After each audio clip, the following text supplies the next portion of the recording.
Hola, ¿cómo están? Well, now we're going to continue to see the irregular ones, okay? So, if you remember the other chart, it changed, remember, the first two and the rest behave like regulars, okay? Now let's take a look at this chart. So, what can you tell? First, you have to check, that is, what kind of verbs do we have? We have decir, which means to tell, venir, y tener. What does it mean, decir? Decir means to tell. Very good. And venir means to come, and tener means to have, okay? They all have something in common.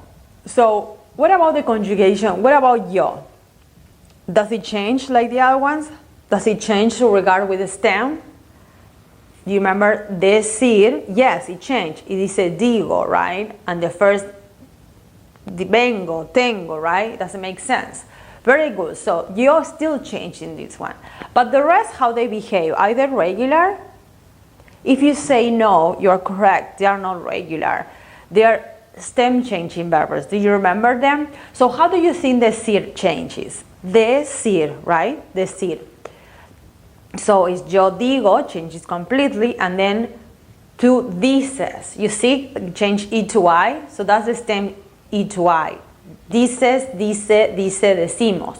Except nosotros, like the stem changing verbs. You remember that change something to something, like in this case E to I, dices, but nosotros except nosotros. Very good. What about venir and tener?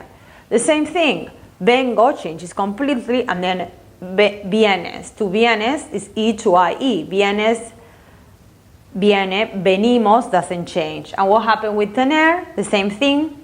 Tienes, tiene, tenemos doesn't change, so E to I-E. Okay.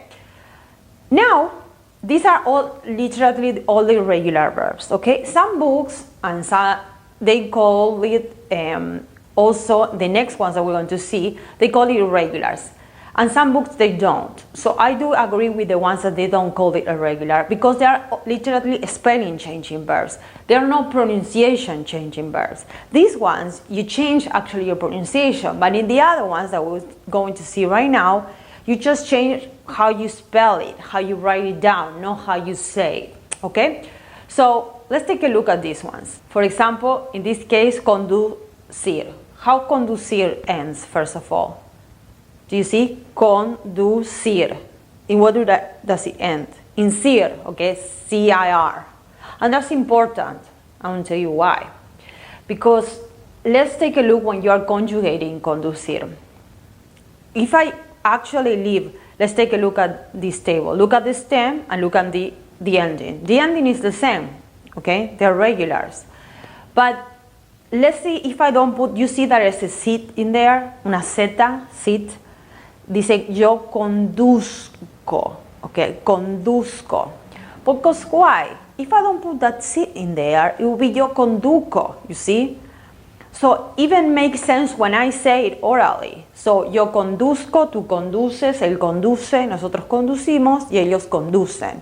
But if I don't put the sit and I say yo conduco, tú conduces, él conduce, doesn't make sense with the rest of the verbs, right? With the rest of the tenses. Perfect. So that happened with CIR. Every verb that ends in CIR will happen the same thing. So in here, in this chart, I put these ones in yellow, the ones that you had to pay attention to. So it's conducir and introducir. You know, introducir means to introduce, but not introduce people. It means to introduce something to the market, for example. Introduce a product, okay? That's what it means. So, how you introduzco, introduces, introduce, introducimos. So everything that ends in CIR, the first person who changed, you had to add the sit, okay? And remember also that conducir ends in CIR, but also is preceded by a vowel. Take into account that. Is preceded by a vowel. Conducir. You see the U, cir, okay? Now let's take a look at this one. Conocer. Conocer. In what does end conocer? In ser, C-E-R, right? So it happens the same thing.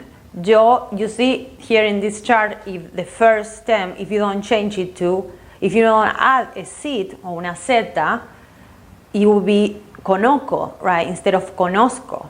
So conocer is yo conozco with the seed, conoces, conoce, conocemos, conoce. So everything that is in CIR, ser and CIR, CER and CIR, you have to add a seed in the yo. And they are both preceded by a vowel. Conocer. So before the ser, there's a vowel. Before the CIR in conducir, there's a vowel. So in this chart, I put 2 in yellow that I want you to concentrate, and the rest you just study it. You see that I put these 2 in yellow? It doesn't mean that the ones that are in yellow, you only have to study them. You can study the rest. But trust me, with regards to conversation, when we are going to conversation right now, probably you won't use establecer, which means to establish, right? Not at this level, at least. So you have conocer and ofrecer. Ofrecer means to offer.